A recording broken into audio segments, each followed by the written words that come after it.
3D effect के साथ movies में डायनासोर्स देखने में आपकी हालत जरूर खराब हुई होगी। भाई होनी भी चाहिए, बड़े खतरनाक होते हैं ये डायनासोर्स। पर एक जगह है जहां आप इन्हें देख सकते हैं। जी हाँ, असली के डायनासोर्स को।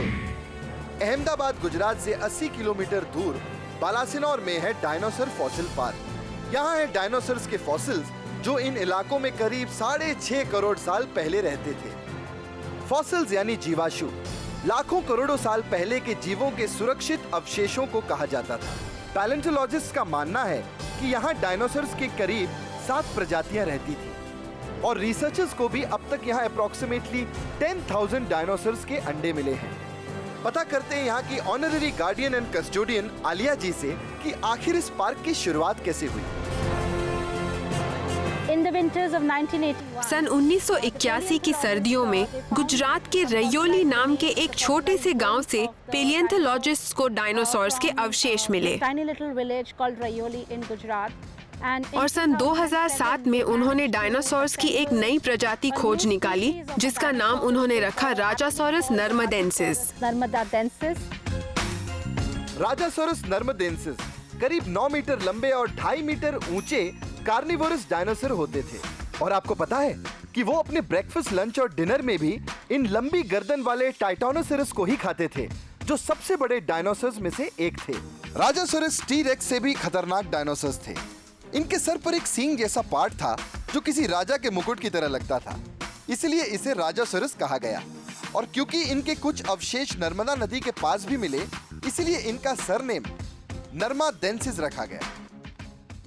इस जगह की खासियत ये है कि डायनासोर्स यहीं पैदा हुए और इसी जगह खत्म भी हुए।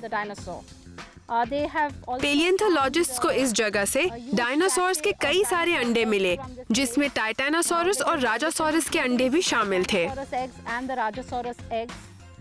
और ये जगह दुनिया की दूसरी सबसे बड़ी हैचरी है। शुरुआत में इस इलाके में डायनासोर्स के अंडे और अवशेष मिलने की खबर मिली तो आसपास के गांव वाले अंडों की पूजा करने लगे। भाई, भक्तों की कमी थोड़ी ना है इंडिया में। आलिया जी इसकी 2 वजहें बताती हैं। पहली वजह ये थी कि अंडों का आकार शिवलिंग की तरह है और दूसरी वजह ये थी कि डायनासोर्स बहुत ही विशाल और शक्तिशाली जीव थे और इंसान उनके सामने बहुत ही छोटे, और इसीलिए वो इन जीवों को खुश रखना चाहते थे ताकि वो शांत रहें और उन्हें नुकसान ना पहुंचाएं। और तो और सालों तक एक लेडी डायनासोर के अंडे से मसाला पीसती थी। हालांकि बाद में उस अंडे को उनसे ले लिया गया। कहते हैं आंटी उस मसाले से सब्जी बड़ी टेस्टी बनाती थी। यहाँ कुछ ऐसे अनोखे फॉसिल्स मिले जो आज तक कहीं नहीं पाए गए हैं। एक डायनासोर का घोंसला मिला जिसमें 50 सेंटीमीटर सौरोपॉड डायनासोर के बच्चे से लिपटा हुआ सांप भी था जो शायद उसे खाने आया था। और तभी कुछ ऐसी नेचुरल घटना हुई जिससे वो उसी पोजीशन में जम गए और करोड़ों सालों बाद फॉसिल के रूप में मिले। 1981 में जब पेलियंटोलॉजिस्ट ने इसे ढूंढा तो इसका नाम दिया सनाजे indicus. For the tourist purpose, we also have an upcoming dinosaur museum at the site, which will be one of its kind museum in the whole country. एक ऐसा फॉसिल पार्क जहां आप डायनासोर के फॉसिल्स को अपने natural form में देख सकते हैं। इंडिया पर कुदरत की ऐसी मेहरबानी देखकर बस यही कहने का मन करता है यार, OMG ये मेरा इंडिया।